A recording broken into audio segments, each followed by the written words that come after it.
చెప్పుకోవాలంటే నాకే సిగ్గు అనిపిస్తుంది. ఎందుకంటే పాలమూరు జిల్లా మాది మామనాడు జడ్చర్ల, ఇప్పుడు ఉన్న ముఖ్యమంత్రి వాళ్ళ కాన్సెన్సే. అయితే మేము 30 ఏళ్ళ నుంచి నేను పెయింట్ రంగంలో పని చేసుకుంటూ 30 రూపాయలు కూలి చేసుకొని ఒక 70 గజాలు ఇల్లు కట్టుకున్నా. అది ఇయర్లు వచ్చి కూలగొడతాం అంటుండు సార్. అది చాలా బాధాకరమైన విషయం. మేము చెప్పినాం, ఎమ్మెల్యే గారికి చెప్తే వచ్చి బుల్డోజర్ వచ్చిన ఉడక మీరేం టెన్షన్ పడకండి అన్న, మేము ఉన్నాం మీ ఇంటికి కాపలా, మీరేం ఆందోళన చెందొద్దని చెప్పిండు. మాకు చాలా బాధాకరమైన విషయం. ఉన్న ఇండ్లు ఎవరైనా లేని వాళ్ళకి పేదవాళ్ళకి ఇలా, కానీ మేము సొంతంగా డబ్బులు పెట్టి కట్టుకున్న ఇండ్లకు అతను ఏదో కూలగొట్టి కేసీఆర్ సార్ కట్టించిన డబుల్ బెడ్రూమ్లు ఇస్తాడంటాడు, నామరూపం లేదంటాడు, తోడలు ఇడుస్తా, లాగులు ఇడుస్తా. ఇదే ముఖ్యమంత్రి మాటలు మాట్లాడే విధానం ఏమన్నా ఉందా?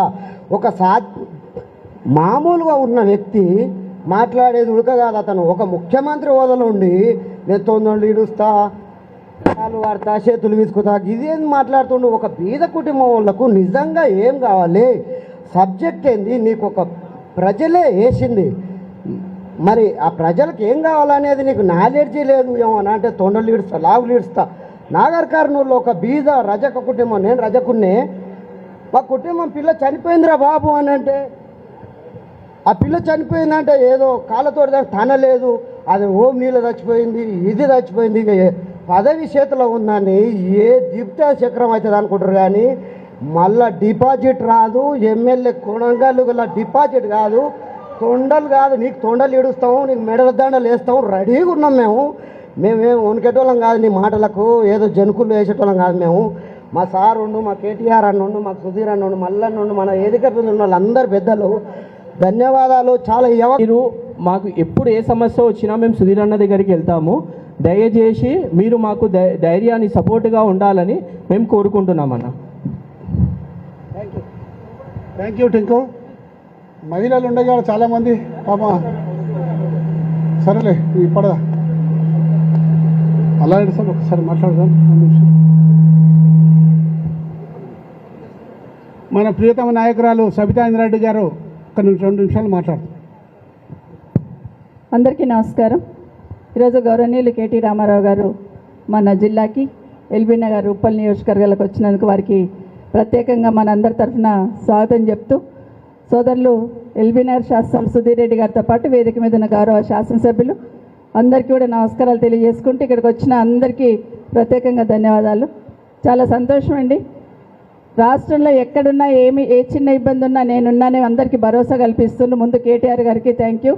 ఎక్కడ ఏ చిన్న ఇబ్బంది వచ్చినా గౌరవ శాసనసభ్యులతో పాటు నేను ఉన్నాననే భరోసా కల్పిస్తున్న అందరికీ.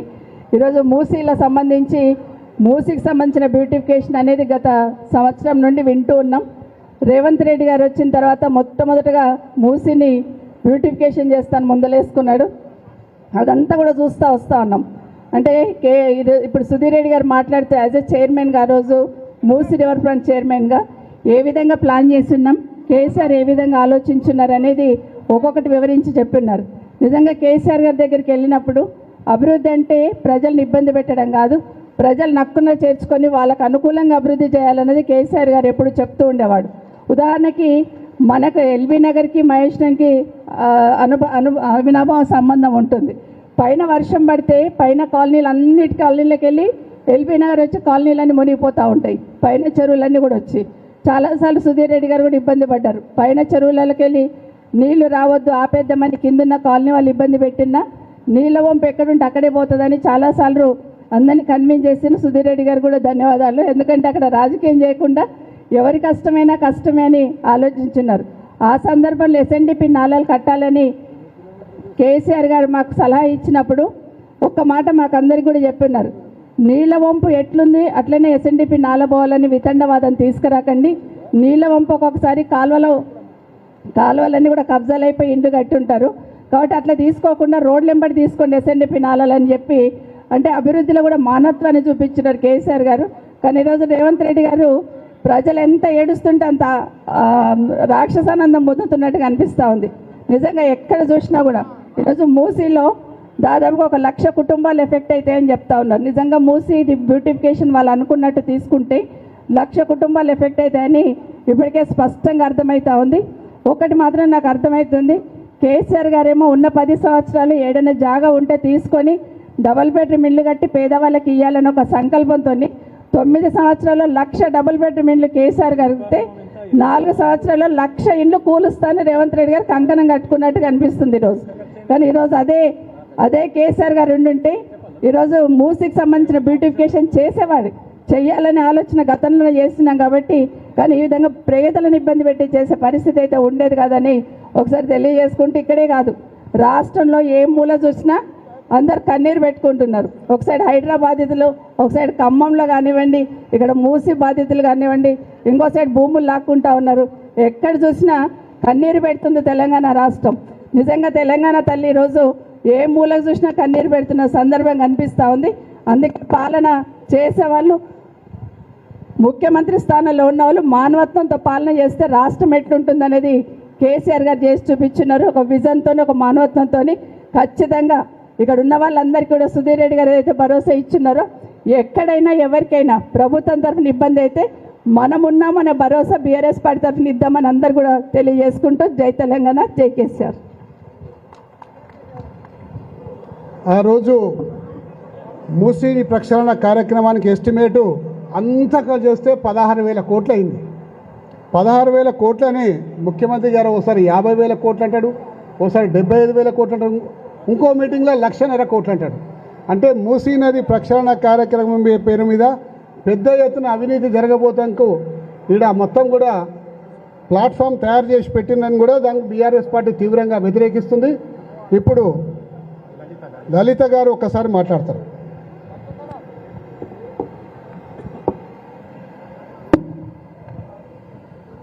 మేము కూడా మూసి బాధితురాల్లో ఒకదాన్ని. నేను కూడా ఫస్ట్ సారి అది హైడ్రా వచ్చినప్పుడు మా కోడలు నిండు గర్భిణి అయినా బయట నిలబెట్టేసి మమ్మల్ని, నాకు గుండెదాడు ఉండే, నాకు పెళ్లి కావాల్సిన పిల్ల ఉంది, నేను ఇళ్ళలో పని చేసుకొని మా ఆయన 30 ఏళ్ల కిందట చచ్చిపోయిండు.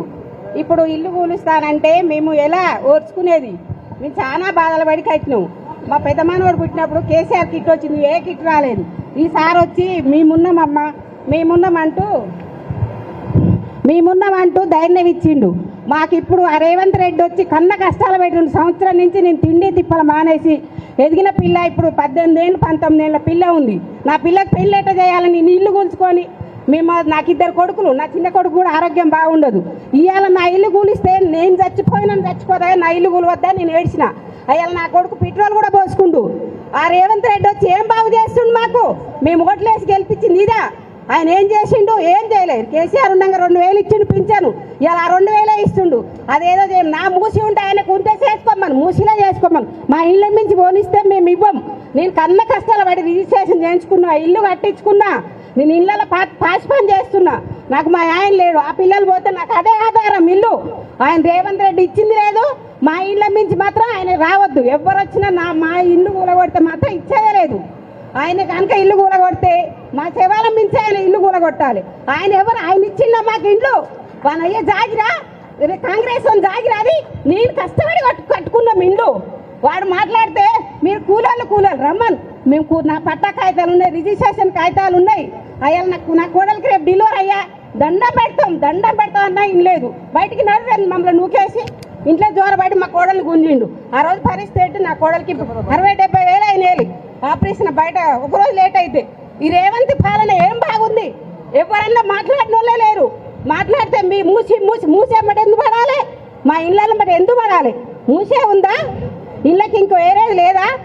మా ఇల్లు అయితే ఇచ్చేయలేదు సార్. ఎవరు ఏం చేసినా సరే మేమైతే సావనన్నది వస్తా, కానీ నా ఇల్లు అయితే ఇయ్యాను నేను. అంతే సార్. నేను ఇక నాకు కూడా ఆరోగ్యం బాగుండదు సార్. మాట్లాడు